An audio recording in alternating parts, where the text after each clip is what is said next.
Hello students, welcome to my channel RD Academy। First video में मैंने आपको the last lesson के बारे में पढ़ाना शुरू किया था। आज हम उसी लेसन का सेकंड पार्ट करने जा रहे हैं। तो सबसे पहले हम जो वीडियो कर चुके हैं, मैं पढ़ा चुकी हूँ, उसको थोड़ा सा रिकॉल कर लेते हैं ताकि कंटिन्यूटी लेसन की बनी रहे। उसमें मैंने आपको पढ़ाया था कि एक बच्चा है फ्रेंच नाम का, जो कि क्या है अपने स्कूल की वो स्कूल जाने के लिए तैयार है, लेकिन मन उसका स्कूल जाने के लिए नहीं कर रहा। उसका कारण क्या है? क्योंकि वो डर रहा है कि उसके टीचर ने आज उससे इंग्लिश ग्रामर के पार्टिसिपल्स के रूल्स के बारे में पूछना है, जिसके बारे में उसको कुछ भी नहीं पता। तो ये विचार लेके कि शायद उसको डांट पड़ेगी, वो स्कूल की तरफ चला जा रहा है। लेकिन रास्ते में कुछ उसको ऐसी चीजें नजर आ रही हैं जो उसको रोक रही हैं कि आज तुम अपना जो दिन है वो स्कूल में ना गुजार कर इन बाहरी चीजों को देखने में ही गुजारो। जैसे कि जो पर्शियन सोल्जर है वो क्या कर रहे हैं, प्रैक्टिस कर रहे हैं, या जो बर्ड्स हैं वो फॉरेस्ट में क्या कर रहे हैं, उनकी चर्पिंग की आवाज आ रही है। तो ऐसी चीजें उसको टेम्प्ट कर रही हैं कि वो स्कूल ना जाकर स्कूल से बाहर ही अपना दिन गुजारे। लेकिन वो इन चीजों का विरोध करता हुआ स्कूल की तरफ बढ़ता चला जा रहा है। तो रास्ते में वो अपने टाउन हॉल की तरफ से गुजरता है, जहां पर एक बुलेटिन बोर्ड लगा होता है, जहां पर उनको जो लेटेस्ट न्यूज होते हैं कि जो पर्शिया और फ्रांस में जो लड़ाई छिड़ी हुई है उनके जो रिलेटेड न्यूज होती हैं वो उनको वहीं से मिलती हैं। तो आज वो क्या देखता है कि वहां पे बहुत ज्यादा भीड़ है। तो वो उसके मन में विचार आ रहा है कि आज इतनी भीड़ होने का क्या कारण हो सकता है। तो इसी विचार को लेते हुए कि आज पता नहीं यहाँ पे कौन सी न्यूज ऐसी लगी हुई है, वो आगे बढ़ता चला जा रहा है, बहुत तेजी से अपने स्कूल की तरफ जा रहा है। तो रास्ते में वही बुलेटिन बोर्ड के पास एक वास्टर नाम का ब्लैक स्मिथ खड़ा है। तो वो उसका मजाक उड़ाते हुए कहता है कि इतनी जल्दबाजी करने की जरूरत नहीं है, क्योंकि तुम आराम से स्कूल पहुंच जाओगे, अभी काफी टाइम है। जबकि उसको ऑलरेडी पता है कि वो स्कूल के लिए लेट हो चुका है। तो ये मन में विचार करते हुए कि पता नहीं बुलेटिन बोर्ड के ऊपर कौन सी न्यूज लगी हुई है, वो अपने स्कूल की तरफ तेजी से भाग रहा है और अपने स्कूल में पहुंच जाता है। जब वो स्कूल में पहुंचता है, वहां जाकर वो आगे से भी ज्यादा शॉक्ड हो जाता है, क्योंकि आगे जब वो स्कूल पहुंचता था, स्कूल में इतना ज्यादा नॉइज होता था कि उसको गली में खड़े होकर ही वो शोर शराबा सुनाई देता था। लेकिन आज क्या है? आज सब कुछ उलट है। स्कूल में क्या है? बिल्कुल साइलेंस है। जब वो अपने क्लासरूम की तरफ बढ़ता है तो वहां पे देखता है कि बच्चे जो हैं आराम से अपनी सीट्स के ऊपर बैठे हैं, और जो सबसे ज्यादा शॉक्ड उसको उस समय लगता है जब वो स्कूल अपने क्लास में एंटर होने लगता है। तो उसके जो सर हैं, मिस्टर हेमल हैं, वो उसको बड़े ही प्यार से बोलते हैं कि आओ और अपनी सीट पे बैठ जाओ, हम तो तुम्हारे बिना ही लेसन को शुरू करने वाले थे। तो वो जब आराम से अपनी सीट की तरफ बैठता है तो सबसे ज्यादा शॉक्ड उस समय होता है जब वो अपने टीचर को उस पोशाक में देखता है जो कि उसके टीचर बहुत रेयर डाला करते थे, या तो प्राइज डिस्ट्रीब्यूशन के टाइम डाला करते थे, या जब स्कूल की इंस्पेक्शन होती थी तब डाला करते थे। अब वो शॉक्ड है कि आज हमारा टीचर ये क्यों पहन के आया है। यहां तक मैंने आपको पढ़ा दिया था। तो उसके बाद मैंने आपको बताया था कि जो क्लास के बैक बेंचेस हैं वो भी वहां पर भी कोई रूम नहीं है, कोई जगह नहीं है किसी के बैठने के लिए, क्योंकि वहां पर ऑलरेडी जो विलेज के बड़े लोग हैं वो बैठे हैं। बड़े लोग मतलब जो ओल्ड हैं या जो अब पढ़े लिखे नहीं हैं, they came to get knowledge about their language. Now start with the lesson. तो मैंने यहाँ पे आपको पढ़ाया था, but the thing that surprised me most was to see on back benches that were always empty, जो कि अक्सर खाली रहा करते थे back benches, the village people sitting quietly like ourselves. वहां पर विलेज के लोग बैठे हैं और हमारी तरह वो भी वहां पर क्वाइटली चुपचाप बैठे हैं। उनमें से कौन कौन है? Old Hauser with his 3 corned head, एक बूढ़ा व्यक्ति जिसका नाम हाउसर है, उसने तिरकोनी कैप पहनी हुई है, हैट पहनी हुई है। द फॉर्मर मेयर वहां पे बैठा है, द फॉर्मर पोस्टमास्टर ये वहां पे है, एंड सेवरल अदर बिसाइड्स, और इसके अलावा और भी वहां पर बैठे हैं। एवरीबडी लुक्ड सैड, हर एक कोई क्या है, परेशान है, दुखी दिखाई दे रहा है। And Hauser had brought an old primer. बच्चों प्राइमर क्या होता है? प्राइमर होता है कायदा। जैसे आप बोल सकते हो कि प्राइमरी बुक, जैसे जब हम बच्चों को पढ़ना सिखाते हैं कि क ख ग, इस तरह का कायदा लेके वो वहां पे बैठा है। थम्ड एट द एजेस, और उसके जो एज है, एज किसके हैं? जो किताब है उसके जो कोने हैं वहां पर उसके अंगूठे के निशान लगे हुए हैं।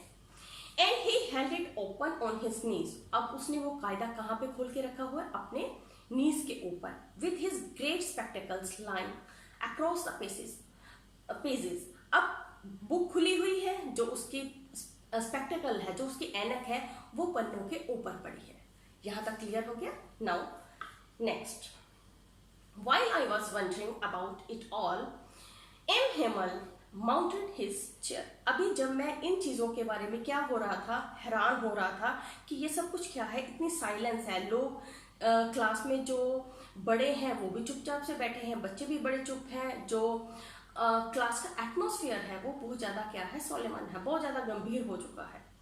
तो वो कहता कि मेरे को ज्यादा हैरानी उस समय हुई। M Hemal mounted his chair, वो अपनी चेयर पर क्या जो मिस्टर हेमल थे वो क्या थे, अपनी चेयर पर चले।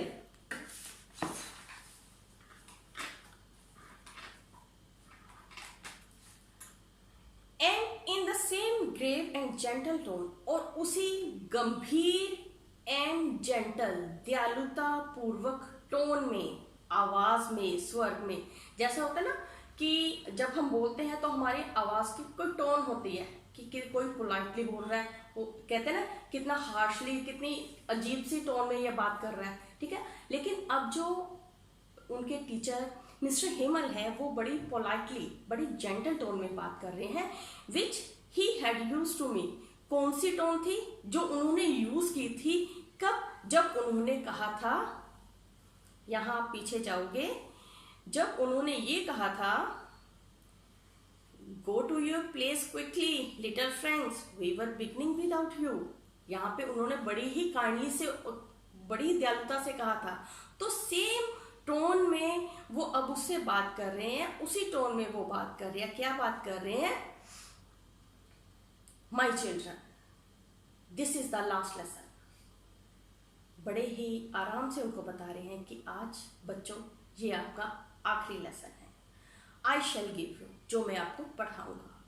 The order has come from Berlin to teach only German in the schools of Alsace and Lorraine. अब उनके टीचर उनको क्या बताते हैं कि आज आपका ये लास्ट लेसन क्यों है? क्योंकि हमारे ऊपर किसी और की हुकूमत हो गई है। तो उन्होंने हमें बर्लिन से हमें ये ऑर्डर आया है कि अब सिर्फ जर्मन लैंग्वेज ही अल्सेस और लॉरेन के स्कूलों में पढ़ाई जाएगी, जबकि फ्रांस उनको जो है वो फ्रांसीसी जो है फ्रेंच लैंग्वेज वो उन्होंने सीखनी है। अब क्या है, वहां पर पर्शियन ने अपना क्या कर लिया है, कब्जा कर लिया इन दो क्षेत्रों के ऊपर। तो अब जब उन्होंने कब्जा कर लिया है तो वो वहां पर अपने रूल चलाएंगे। तो वो कह रहे हैं कि अब यहाँ पे सिर्फ अल्सेस और लॉरेन के जो स्कूल्स हैं वहां में सिर्फ जर्मन पढ़ाई जाएगी। The new master comes tomorrow, अब बड़ी पोलाइटली से कहते हैं कि कल आपका नया टीचर आ जाएगा। This is your last French lesson, ये आपका अंतिम फ्रांसीसी लेसन है। I want you to be very attentive, मैं चाहता हूं कि आज आप बिल्कुल ध्यानपूर्वक इसे सुने। What a thunderclap these words were to me. देखो थंडर क्लैप होता है कि जैसे हम बोलते हैं ना कि थंडर साउंड, जैसे कड़कड़ाहट की आवाज होती है, बादल जब बिजली कड़कती है, तो इस तरह की उसके वर्ड ऐसे लगे कि जैसे कोई बिजली उसके ऊपर गिर पड़ी हो। ओह the wretches, that was what they had put up at the town hall।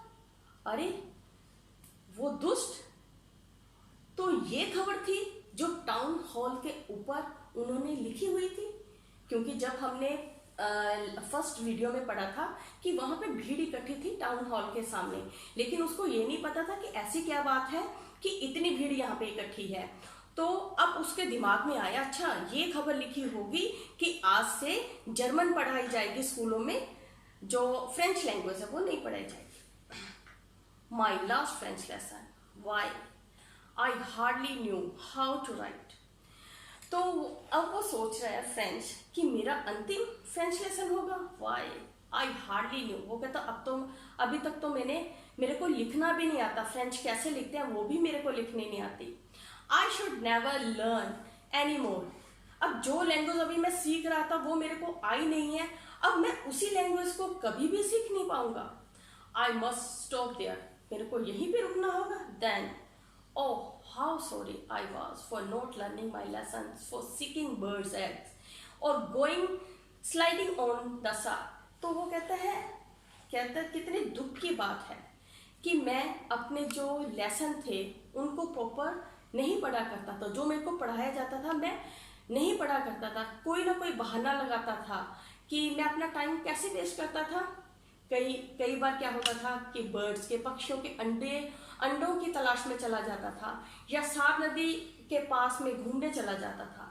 My books that had seemed such a nonsense a while ago. वो किताबें जो मेरे को कभी क्या लगती थी, बोझ लगती थी, सो हैवी टू कैरी, उनको उठाना भी मेरे को क्या लगता था, बहुत ज़्यादा भारी लगता था। My grammar and my history of saints, जो मेरी हिस्ट्री की बुक है जिसमें सेंट्स के बारे में लिखा हुआ है, were old friends now that I could not give up. अब उसको लगता है कि ये जो मेरी बुक्स हैं ये मेरी ओल्ड फ्रेंड्स थी, और अब उनको जो उसको मतलब सिरदर्दी लगती थी जो किताबें, वही उसको अब क्या लग रही हैं, अपनी मित्र लग रही हैं, अपनी दोस्त लग रही हैं, जिनको वो क्या नहीं करना चाहता, गिव अप होता है किसी चीज को छोड़ना, तो वो उनको नहीं छोड़ना चाहता। And M Hamel too, M Hamel को भी नहीं छोड़ना चाहता। To the idea that he was going away, क्योंकि उसको लग रहा है कि अब हमारे टीचर जो हैं हमसे दूर चले जाएंगे, चाहे वो हमें कितना ही मतलब स्ट्रिक्ट थे हमारी पढ़ाई को लेके। देखो बच्चों, यहाँ पे जैसे अभी कोविड-19 चल रहा है, तो अब आप देखोगे कि बच्चे स्कूल नहीं जा रहे हैं, ठीक है। चाहे बच्चों जब स्कूल जाते थे वो करते थे चलो एक दिन की छुट्टी मिल जाए, घर में आराम करेंगे। अब वो इतना आराम कर कर के बोर हो चुके हैं, they want to go to school, they miss their teachers, ठीक है। चाहे वो स्ट्रिक्ट थे, चलो टीचर्स को कई बार हम करते हैं ये क्या है, कौन सी टीचर आ गई, अब इससे पढ़ना पड़ेगा। लेकिन अगर एक बार याद रखना कि जो टीचर स्ट्रिक्ट होगा वो ही आपको कुछ ना कुछ अच्छा सिखा के जाएगा, तो आप मिस कर रहे हो ना। तो अब जो टीचर उसको अच्छा नहीं लगता था, जो किताबें उसको बोझ लगती थी, अब वो उनको छोड़ना नहीं चाहता, वो किताबें उसको अपनी फ्रेंड्स लग रही हैं। दैट आई शुड नेवर, अब उसको लग रहा है कि मैं अपने सर को कभी नहीं देख पाऊंगा। That I should never see him again made me forget all about his ruler and how cracky he was. तो वो कहता है कि जब मैं ये सोचता हूँ कि आज के बाद ये टीचर को मैं देखूंगा भी नहीं, तो कितनी वो पिटाई करते थे अपना, वो कहता कि मैं सब चीज़ों के बारे में भूल चुका हूँ, उनके रूलर के बारे में, डंडे के बारे में, and how cranky he was, वो कितने सनकी थे, कितना गुस्सा करते थे, ठीक है। वो कहते हैं हम सब कुछ भूल चुके हैं, अब तो हमारे दिमाग में एक ही बात चल रही है कि कल से ये टीचर हमको नहीं पढ़ाएंगे, कल से ये लैंग्वेज हम नहीं पढ़ेंगे। Poor man, it was in honour of this last lesson that he had put on his fine Sunday cloth. तो वो कहता है बेचारा ये आदमी, किसके बारे में, अपने टीचर के बारे में बोल रहा है कि इसने क्या किया है कि अपने लैंग्वेज को ऑनर देने के लिए, उसका सम्मान करते हुए इसने वो क्लोथ्स पहने हैं जो कि ये कब पहना करता था, या तो इंस्पेक्शन पे या प्राइस डिस्ट्रीब्यूशन फंक्शन पे। And now I understood why the old man of the village was sitting in the back of the room. अब मेरे को समझ आया कि विलेज के जो बाकी लोग हैं वो वहाँ कमरे के पीछे क्यों बैठे हैं। आगे अक्सर क्या होता था, कोई बच्चा आया स्कूल में पढ़ने, नहीं आया क्योंकि they don't pay attention to their studies. ऐसे ही बड़े आदमी थे, कभी कभार स्कूल आ गए या नहीं आए। लेकिन आज जब उनको टाउन हॉल के बुलेटिन बोर्ड के ऊपर ये खबर मिली कि आज आपका फ्रेंच पढ़ने का सिर्फ लास्ट दिन होगा, कल से आपको क्या है जर्मन लैंग्वेज पढ़ाई जाएगी, तो ये उन्होंने अपना सोचा कि अपने रिस्पेक्ट शो करने के लिए आज वो सारे के सारे क्या है स्कूल में आए हैं। It was because they were sorry. ये क्यों था? क्योंकि वो सॉरी फील कर रहे थे to that they had not gone to school more. It was their way of thanking our master for his 40 years of faithful service and of showing their respect for the country that was theirs no more. अब वो school आए हैं किसको regard देने के लिए? जो 40 साल से इस स्कूल में रह रहा है उसको रिगार्ड देने के लिए, जो फेथफुल होके अपनी सर्विस कर रहा है उसको रिस्पेक्ट शो करने के लिए, अपनी कंट्री को रिस्पेक्ट शो करने के लिए। कौन सी कंट्री? जो कल से उनकी नहीं रहेगी।